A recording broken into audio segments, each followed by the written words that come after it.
네, 안녕하세요. 박철순 매니저입니다. 자, 오늘도 주사부일체 시작을 해볼 텐데요. 오늘 앞서서 이제 강성원 아나운서가 굉장히 반도체, AI 이쪽에 대해서 자세히 설명을 해드렸죠. 그런데 보다 보면 우리가 이 용어가 너무 헷갈리고 정의가 뭔지, 그래서 이 이야기를 들어도 어떤 걸 사야 되는지 감이 좀 안 오실 것 같은데, 이제는 시대가 많이 변하고 있습니다. 저조차도 지금 매일매일 공부를 하고 있을 정도로 이 AI가 트렌드화되면서 관련된 기술이 계속 개발되고 있고, 이 기술의 이 전환이 너무 빠릅니다. 거의 다 뭐 GPU라든지 이런 우리가 알고 있는 이런 프로세서 같은 경우도 지금 계속 신기술을 개발하고 있고, 예전에는 한번 이 제품이 나오면 오랜 기간 동안 또 신제품이 안 나왔었는데, 이제는 뭐 6개월에 한 번, 1년에 한 번 이렇게 시간이 단축됐기 때문에 기술을 계속적으로 여러분들이 공부를 하셔야 그 기술과 관련되어 있는 성장 가능성 높은 기업들을 선별할 수 있는 그런 능력이 생길 수 있을 겁니다. 그래서 오늘은 반도체 쪽에서 좀 많이 사용이 되는 용어들, 대표적인 것들을 한번 설명을 드리려고 합니다. 첫 번째 장 보면서 설명드리도록 하겠습니다.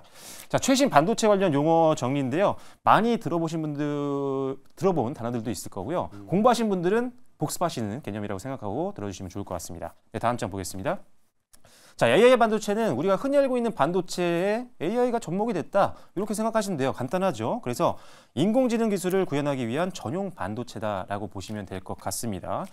기존 반도체보다는 훨씬 더 많은 기술력과 그다음에 성능, 그다음에 전력 효율성, 이런 것들을 갖추고 있어야 됩니다. 왜냐하면 AI는 워낙 많은 데이터를 처리를 해야 되기 때문에 기존에 있는 일반 반도체로는 좀 쉽지가 않습니다. 그래서 전용 반도체가 반드시 필요한데, 그게 바로 AI 반도체다, 이렇게 보시면 됩니다. 그래서 우리가 하고 있는 지금 챗봇이라든지 뭐 딥러닝, 머신러닝 이런 쪽에서 많이 사용이 되고 있는 거죠.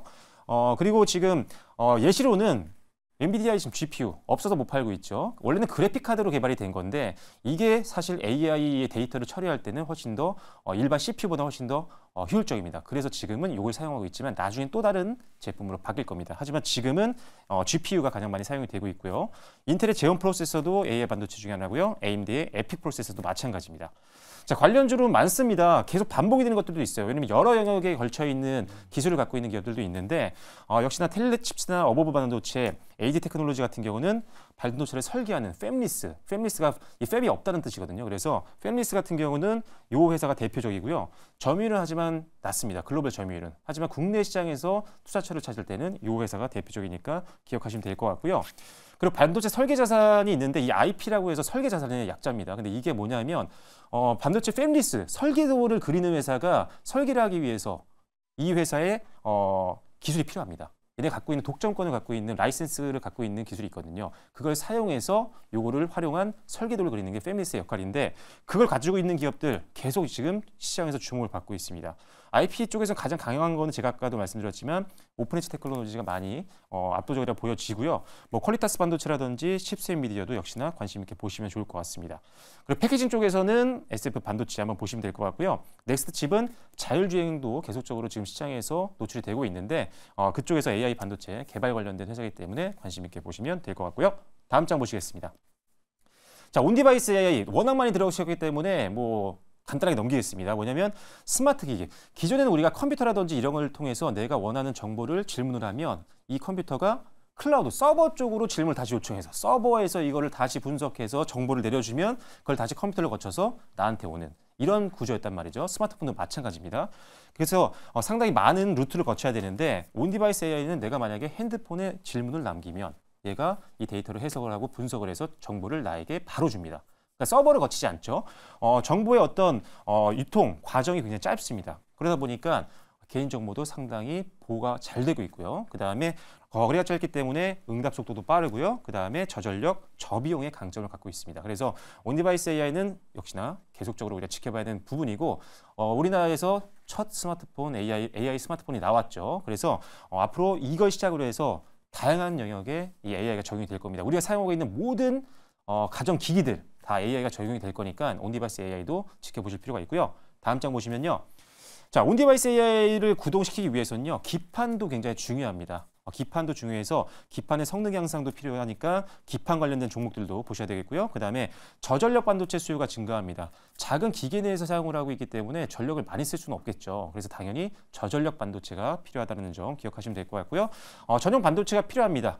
핸드폰에 들어가는 전용 반도체와 선풍기에 들어가는 AI는 좀 다르겠죠. 기능 자체가. 조금 기능은 떨어지더라도 선풍기에 최적화된 이런 전용 반도체가 필요하다. 이렇게 보시면 될 것 같습니다. 그래서 각각의 영역에 맞는 전용 반도체 수요는 계속 나타날 것이다. 그래서 기판 관련된 종목으로는 뭐 대덕전자라든지 신텍, TLB가 있는데 메모리 기판 비중이 좀 높은 회사가 세 회사입니다. 그래서 이 회사를 좀 보시면 좋을 것 같고 제조 반도체 너무 가고 있죠. 저도 사기가 좀 무섭더라고요. 그런데 저전력 반도체를 생산하는 기업 중에는 뭐 독보적이기 때문에 계속 지켜보실 필요는 있겠고 다만 고점이기 때문에 비중을 너무 많이 실지는 마시는 게 좋겠다는 점 말씀드리겠습니다.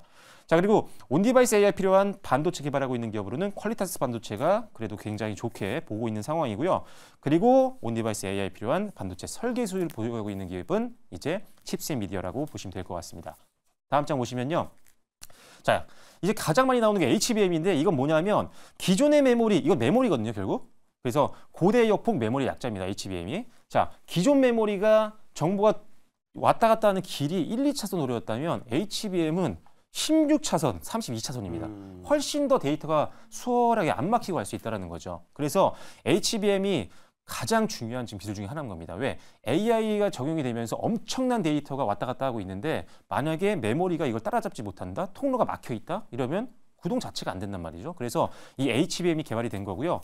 이게 이제 적용이 되면 지연 시간도 떨어지고요. 낮게 되고 전력도 적게 들고 공간도 절약되고 확장성도 굉장히 좋습니다. 그래서 우리가 지금 가장 많이 사용하고 있는 GPU와 AI에서 많이 사용된다라고 보시면 됩니다. 다음 장 보시면요. 일단 이렇게 적층을 하는 겁니다. 메모리를 적층해서 밀도를 높이고요. 그래서 데이터 통로를 확장하는 게 HBM이라고 보시면 되고요. 삼성전자와 SK하이닉스 둘 다 올해 작년 대비해서 HBM 설비 투자를 2배 이상 할 거라고 보고 있기 때문에 HBM 관련된 장비주들 당연히 수주를 받을 수밖에 없습니다. 그래서 HBM 관련된 당비주들 보실 필요가 있겠다라고 보시면 되고요. SK가 지금 현존하는 최고 사양을 가지고 있는 장점을 가지고 있습니다. 단점은 좀 가격이 좀 비싸요. 그리고 AI가 적용되는 데는 쓰겠지만 일반 범용 제품에 쓸 필요가 별로 없습니다. 우리 지금 HBM 안 쓰고 있잖아요. 그죠? 일반 집에 있는 컴퓨터 같은 경우. 그래서 하지만 AI 쪽에서는 반드시 필요한 핵심 기술이다. 이렇게 보시면 됩니다. 관련된 종목들 이렇게 있으니까 한번 보시면 될 것 같습니다. 다음 장 보시면요. 그리고 DDR 많이들 들어보셨을 텐데 기존에는 DDR을 많이 사용을 했었죠. 이것도 CPU가 있고 DRAM, 메모리가 있다면 이 둘의 통로를 좀 더 빠르게 정보가 움직일 수 있도록 고속도로 역할을 해줬던 게 DDR입니다. 그런데 이게 이제 단점은 뭐냐면 하나의 호스트, CPU만 연결이 된다는 점, 그리고 하나가 만약에 무너지면 전체가 좀 지연이 될 수 있는 단점이 있다는 점을 기억을 하시면 됩니다. HBM 대비해서는 느린 게 맞지만 그래도 다른 기술로 좀 커버를 하고 있는 중이고요. 다만 이 제품은 저렴합니다. 그래서 HBM이 굳이 필요 없는 사람들은 당연히 DDR을 쓰고 있는 거고 저 또한 일반 PC는 DDR을 쓰고 있는 상황입니다. 관련된 기업들은 적어놨으니까요. 캡처해서 한번 확인하시면 될 것 같고요. 다음 장 보시면요. 자, LPDDR5는 앞에 LP가 로우 파워입니다. 그래서 저전력이에요. 아까도 말씀드렸지만 온디바이스 AI에서는 저전력이 굉장히 중요합니다. 그래서 스마트 기기에 적합한 LPDDR을 여러분들이 계속 공부를 하셔야 되고요. 지금 최신 규격인 삼성전자와 SK하이닉스 제품도 나와 있는 상태입니다. 관련주들은 이렇게 세 가지 정도를 적어드렸으니까 참고하시면 될 것 같고요. 다음 장 보시면요. CXL 아시죠? CXL은 메모리 채널과 다른 채널을 효율적으로 연결하는 고속 인터페이스입니다. 그래서 DDR5건 아니면은 지금 말씀드렸던 HBM이건 모든데 다 적용이 가능한데 이렇게 되면 메모리를 서로 공유할 수 있기 때문에 훨씬 더 데이터의 전송이라든지 이런 거에서 훨씬 더 빨라질 수 있다는 장점이 있습니다. 그리고 CXL 지금 기술이 2.0부터 개화가 될 걸로 보고 있는데 이게 지금 기술 개발은 완료가 됐고요. 우리나라에서 이제 인텔에 이제 엔비디아에 적용이 되기 시작하면 이제 다음 올해부터 개화가 될 것으로 보고 있는 상황입니다. 다음 장 보시면요. 자, 그래서 관련주들도 이렇게 적어놨습니다. 인텔이 첫 GPU를 출시하게 되면 그때부터 더 CXL 관련된 종목들 보시면 될 것 같고요. 다음 장 보시면요. 자, PIM은 프로세싱 메모리라고 해서 메모리에 프로세스 기능을 추가한 겁니다. 그래서 이 부분도 여러분들이 공부를 좀 하셔야 될 것 같습니다. 그래서 PIM 관련된 종목들도 네이버가 삼성과 같이 개발을 했기 때문에 이 종목도 보시면 좋을 것 같고요. 네페스도 보시면 좋을 것 같습니다. 다음 장 보시면요. 자, 그래서 일단은 시간이 너무 짧았습니다. 네. 너무 짧았기 때문에 제가 오늘 또 잠시 후에 또 무료 방송이 좀 진행이 되니까요. 그때 좀 더 자세하게 설명을 드리도록 하겠습니다. 네. 자, 이쪽으로 모시겠습니다.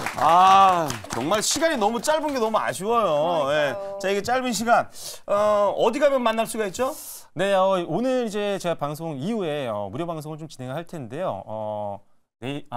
유튜브에 그렇죠. 네, 방송 끝나고 박철순 검색하시면 라이브 방송이 켜져 네. 있을 겁니다. 거기 들어오시면 확인 가능하니까요. 참고해 주시면 좋을 것 같습니다. 예, 그리고 또 무료로 또 정보를 받을 수가 있거든요. 우리가 저 파란 녹색 창 있잖아요. 녹색 창에 가서 박철순 매니저 이렇게 검색하면 박철순 매니저님의 밴드가 있습니다. 그쪽에 들어가셔서 많은 정보들 가져가시면 좋겠습니다. 자, 어떻게 1부 재밌게 보셨나요? 네. 예. 자, 2부에도 정말 좋은 정보들 기다리고 있으니까 어디 가지 마시고요. 채널을 어떻게 하라고요? 고정! 예, 저희 잠시 후에 2부에서 뵙겠습니다. 채널 고정! 2부에서 뵙겠습니다.